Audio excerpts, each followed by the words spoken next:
नौजवान साथियों, पत्रकार बंधुओं, प्यारे भाइयों और प्यारे दोस्तों, आज की इस सभा का मकसद मेरे से पूर्व वक्ताओं ने बड़े विस्तार से बताया कि 25 तारीख को भारतीय संसद के चुनाव होने जा रहे और इसके अंदर आपको चयन करना है कि आने वाले भविष्य के अंदर आपका कौन जनप्रतिनिधि रहे। दोस्तों, ये देश जिसे 75 साल देश की आजादी को हासिल किए हुए हो चुके हैं, अनेकों प्रधानमंत्री आए और उसके बाद बदल गए, कुर्सियां बदलती रही, नेता बदलते रहे, लेकिन चुनाव जिस तरह का आपकी बात देखा जा रहा है ऐसा कभी नहीं देखा गया। वो क्यों? क्योंकि 10 साल पहले भारतीय जनता पार्टी ने लोगों को एक भुलेखा दिया कि कांग्रेस के 70 साल नहीं 65 साल के राज के बीच जो हिंदुस्तान का रूप होना चाहिए था वो दे नहीं पाए। अगर आप हमें एक अवसर देंगे तो हम आपको बता के दिखाएंगे कि हिंदुस्तान सोने की चिड़िया था और सोने की चिड़िया होगा। लोगों ने उनकी बातों पर भरोसा किया, बड़ी आशा, अपेक्षा, उमंग और विश्वास के साथ उनके उन बातों को जिनमें कहा कि 2 करोड़ लोगों को रोजगार देंगे, 15 लाख रुपए देंगे, अच्छे दिन लेकर के आएंगे, शायद इसी भ्रम के अंदर सत्ता परिवर्तन हुआ। लेकिन 10 साल के इस राज के अंदर जो उन्होंने हैसियत और हालात देखी, उससे आज आम आदमी पीड़ित है, न जवान चुकी है न किसान चुकी है।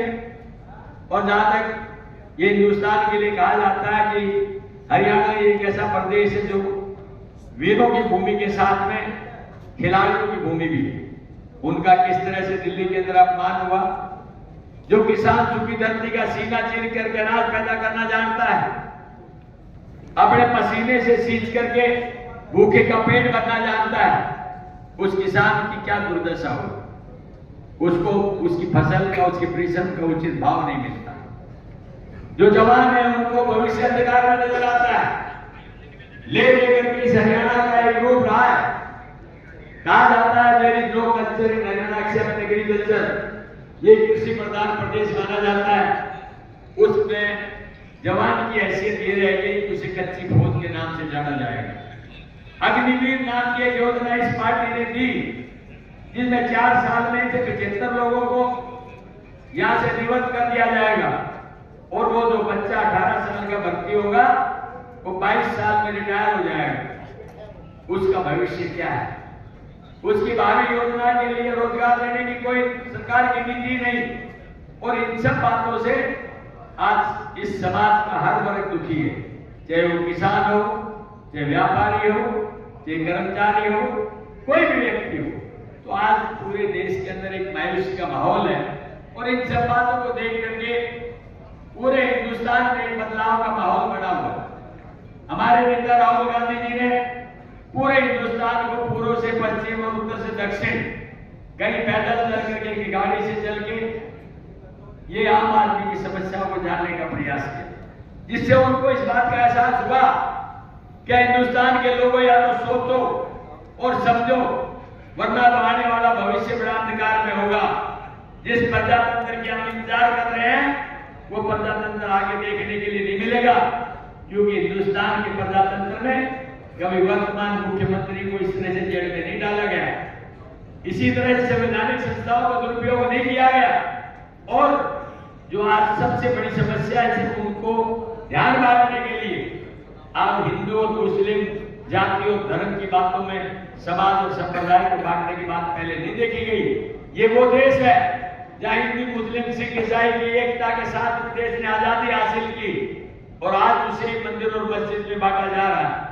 ये अब सिर्फ आपको सोचना है कि आप इसको किस दिशा में ले जाना चाहते हैं। दोस्तों, मैं तो यही कहूंगा, ये समय है जब आप बदलाव कर सकते हैं, वरना तो कहा गया है कि लम्हों की गलती को सदियों ने भोगा है। एक पल बटन दबाने में चूक होती है तो 5 साल पर चला जाता है, और वो 5 साल किस तरह के होंगे इस पर किसी ने विचार नहीं किया है। मैं तो यही कहूंगा, आप सब लोग समझदार हैं, अपने मत का, अपने अधिकार का प्रयोग करें तो साथ कि इस मत का प्रयोग हम किस लिए कर रहे हैं। अगर इसका दुरुपयोग हुआ तो आगे भविष्य में दोबारा चुनाव शायद करने के लिए मुश्किल ही मिलेगा। इसलिए मेरा आपसे निवेदन है कि जो राहुल जी ने और इंडिया ब्लॉक ने एकजुट होकर के एक मैनिफेस्टो दिया है, जिसमें सबसे पहले जो मुख्य मुद्दे हैं जैसे बेरोजगारी का है, उसमें उन्होंने कहा कि हम 30 लाख लोगों को जैसे ही सत्ता हासिल होगी उनको रोजगार देंगे। और जहां जवान की बात आती है, कहा कि अग्निवीर जिस दिन सत्ता आएगी उसी दिन इसको खत्म कर दिया जाएगा और उन लोगों को उसी पुरानी फौज के हिसाब से भर्ती किया जाएगा। जो भाई रिटायर हो गए उनको OPS लागू किया जाएगा। और हमारी ये बहनें हैं, इनके लिए कहा गया कि इनके सुरक्षित भविष्य के लिए सालाना 1 लाख रुपए दिया जाएगा। जो बेरोजगार युवक है उनको उनका स्टाइपेंड दिया जाएगा। ऐसी कितनी योजनाएं हैं। मनरेगा को कितने दिनों से भाजपा क्रिटिसाइज करती रही थी, उसी मनरेगा को आज सबसे कामयाब स्कीम माना गया है। यह है कांग्रेस की प्रणाली। कांग्रेस आम आदमी के जन की बात सोचती है, कांग्रेस जाति पाति धर्म की बात नहीं सोचती है। इसलिए हमारा नारा रहता है कि न हाथ का जात पर न पात पर मोहर लगेगी हाथ पर। कोई भाई आपको बांटना नहीं चाहता है तो आपको बढ़ने की जरूरत नहीं है। ये कांग्रेस पार्टी सेकुलर पार्टी है जहां सभी धर्मों को सभी जातियों को मिलाकर के लड़ा जाता है। मैं समझता हूं भिवानी जिसे छोटी काशी कहा जाता है वो ऐसी पार्टी है कि जिसके लिए मैं कहूंगा कि इस देश की आजादी के अंदर बहुत बड़ा हाथ रहा है। और भिवानी की जो बात करें हम तो मैं ये भी निवेदन करूंगा कि यहाँ अनेकों, एक नहीं अनेकों मुख्यमंत्री आपने दिए, जिसमें जो बच्चीलाल जी भी रहे, बिलासदास जी भी रहे, हुकम सिंह जी भी रहे और कहीं ना कहीं चौधरी भजनलाल जी और ओम प्रकाश चौटाला जी और देवीलाल जी के तार भी हमारे से जुड़े थे। आप राजनीतिक रूप से बड़ी समझ रखते हैं, इसलिए अपनी समझ से काम लेना। मैं तो एक साधारण परिवार से चल के, जैसा भाई शशि अभी बता रहे थे, मेरे साथी थे, मेरे क्लास फेलो भी थे, यही इसी जमीन पर रहा हूँ, इसी जगह पढ़ा हूँ, इसी जगह पढ़ा हूँ। और भाई बहुत से पत्रकार मेरे से पूछने लगे कि भाई भाजपा के लोग ये कह रहे हैं कि तो महेंद्रगढ़ का इसका भिवानी में क्या लेना देना। तो भाई मैं तो पहलालगढ़ भिवानी में है, महेंद्रगढ़ मेरी कर्म क्षेत्र है। मेरा भिवानी और महेंद्रगढ़ से माँ और मौसी का रिश्ता है, इसलिए उनको भी समझाना चाहता हूँ तो अपने तौर पर चलता। एक बात मैं कहना चाहता हूँ कि जिस दिन आप मौका देंगे, आपका आशीर्वाद रहेगा, उस दिन मैं इतना कह सकता हूं कि आपके लिए मैं उस सहयोग, साथ और आशीर्वाद को हमेशा ऊंचा करके रखूंगा, कभी नीचा नहीं जाऊंगा। मुझे पूरी आशा है कि सारे भाई एक एक वोट के लिए पूरा प्रयास करेंगे, लेकिन वोट की गिनती वो जो ढोल में डले। अगर हम यहाँ प्रयास करते रहे ढोल में ना डालें तो मैं समझता हूँ उसकी गिनती नहीं होगी। इसलिए सब भाई बूथ के ऊपर जाकर के अपनी लड़ाई पक्की लड़े। और भाई इसके अंदर जो अनुभवी आदमी बैठे हैं, जो सोमवीर जी बैठे, अनंता जी बैठी, डॉक्टर भागवत जी बैठे, भाई लाल सिंह जी बैठे, ये समझ के तौर पे भाई संदीप जी रहे, ये जानते हैं कि बूथ के ऊपर क्या है किसका। तो आप उस पर एक बार बूथ कमेटी की बात आप अवश्य करना। 3 तारीख को नॉमिनेशन फार्म नारनौल में भरा जाएगा।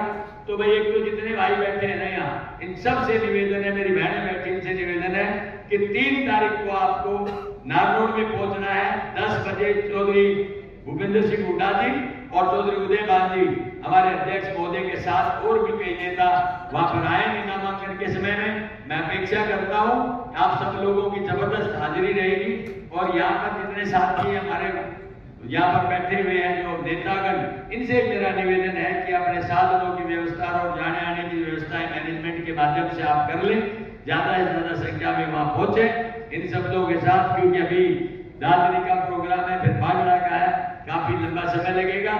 लेकिन मैं ये कहूंगा कि 3 तारीख की नॉमिनेशन के बाद में फिर भिवानी में आएंगे और उसके बाद जो जो कार्यक्रम आप बताएंगे उसके अनुसार अपन काम करेंगे।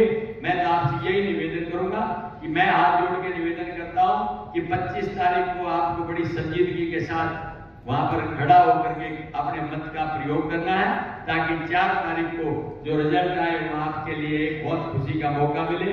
क्योंकि भारतीय जनता पार्टी का एक नारा उसे हमें खत्म करना है, वो कहते हैं 400 पार दो हम आपका संविधान खत्म कर देंगे, संविधान बदल देंगे, लेकिन हमारी जनता कहती है तुम क्या संविधान बदलोगे, हम तुम्हारी सरकार बदल देंगे। ये सरकार बदलाव का काम है और बदलाव होगा। जैसा कि माहौल बढ़ रहा है, मैं देख रहा हूं जो उत्साह पूरे प्रदेश में नहीं देश के अंदर देखा जा रहा है, बदलाव का एक माहौल देख लिया जाता है। बदलाव हो रहा है, होगा। भाजपा जा रही है, कांग्रेस आ रही है। आप सबका बहुत बहुत धन्यवाद।